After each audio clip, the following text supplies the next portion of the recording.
कहते हैं जब से चला हूं रास्ते पे कभी मील का पत्थर नहीं देखा, जब से चला हूं रास्ते में कभी मील का पत्थर नहीं देखा। ये जो विरासत फूलों भरा देख रहे हो दोस्तों, शायद आपने मेरा कांटों भरा बिस्तर नहीं देखा। हाय गाइस, मेरा नाम शुभांकर मंडल है, आप सभी का स्वागत है। असली मसाले सच सच MDH। जैसे ही ये ऐड टीवी में या फिर रेडियो में हम लोग सुनते हैं तो एक ही चेहरा हमारे सामने आता है, सफेद मूंछों वाला, लाल पगड़ी वाला दादाजी।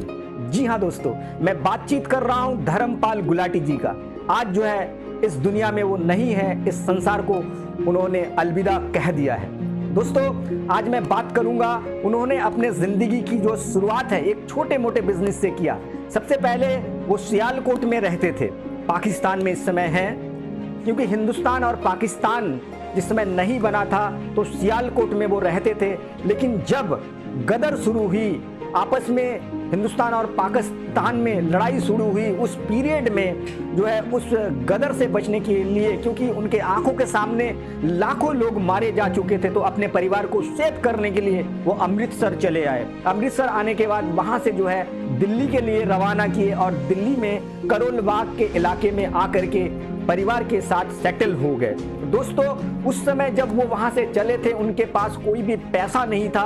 मात्र 1500 रुपए लेकर के उन्होंने अपने कारोबार की शुरुआत करी और आज जो है 2000 करोड़ रुपए की बहुत बड़ी एक ऑनरशिप, एक बहुत बड़ी कंपनी, बहुत बड़ा एम्पायर उन्होंने खड़ा किया। लेकिन दोस्तों इसके पीछे का राज क्या है, वो अपने जीवन में इतने सफल कैसे हुए? उनके अंदर कुछ क्वालिटीज थी।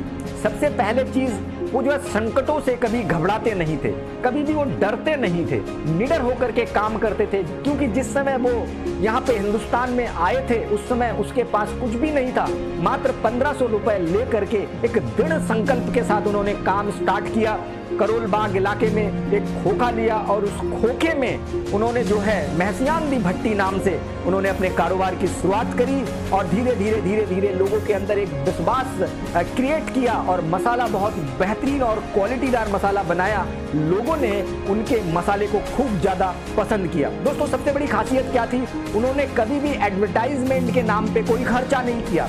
बड़े सेलिब्रिटियों से कभी भी उन्होंने ऐड नहीं दिया। खुद वो एम्बेसडर थे अपने कंपनी के और जब भी ऐड दिया करते थे तो खुद ही दिया करते थे। उनका ये विश्वास था कि मेरा विश्वास ही सबसे बड़ी चीज है, अगर मैं क्वालिटी बढ़िया दूंगा तो मुझे किसी सेलिब्रिटी से प्रचार कराने की कोई आवश्यकता नहीं है। मेरा चेहरा और मेरी क्वालिटी ही लोगों को बेहतर लगेगा। तो दोस्तों इस तरीके से उन्होंने अपने जिंदगी की शुरुआत करी। उनके जीवन से हम लोग 2-3 लेसन सीखते हैं। पहला लेसन हम लोग क्या सीखते हैं, सबसे पहली चीज उनके अंदर जो खासियत थी, वो संकटों से कभी नहीं घबराते थे। जी हाँ, जब वहां से वो वापस आए थे हिंदुस्तान में तो उनके पास कुछ भी नहीं था, लेकिन वो घबराए नहीं, संकटों से कभी नहीं डरे और उन्होंने जो है रीस्टार्ट किया और अपने बिजनेस को बहुत आगे तक ले गए। दूसरा लेसन हम लोग उनके जीवन से सीखते हैं कि हमें दोबारा से अपने तैयारी करके दोबारा से हमें कोशिश करनी चाहिए। अगर जिंदगी में हम बहुत आगे बढ़ना चाहते हैं तो पहले वाले चीज अगर आपके पास से चला जाता है, लेकिन आपको घबराना नहीं है, आपको दोबारा से रीस्टार्ट करना है। जिंदगी में पुनः से एक बार आपको बाउंस बैक करने की आवश्यकता है। दूसरा लेसन हम लोग सीखते हैं कि हमें दोबारा से री ओपन करना चाहिए और दोबारा से रीस्टार्ट करना चाहिए। तीसरा लेसन हम लोग उनसे जो सीखते हैं, सदा मुस्कुराना और मुस्कुराते हैं लोगों से बातचीत करना। इस तरीके से अगर आप लोगों को डील करते हैं तो लोग आपके कायल हो जाते हैं, जैसे कि धर्मपाल गुलाटी जी ने साबित करके दिखाया। वो बिल्कुल सदा मुस्कुराते रहते थे और बेहतरीन लोगों से अपने पेश आते थे और इस तरीके से उन्होंने एक बहुत बड़ा एम्पायर खड़ा किया। दोस्तों उम्मीद है इस वीडियो के माध्यम से आप लोगों ने कुछ ना कुछ आज जरूर सीखा होगा। आपने क्या सीखा मुझे कमेंट करके जरूर बताइएगा। दोस्तों वीडियो को देखने के लिए प्रेम पूर्वक बहुत बहुत धन्यवाद।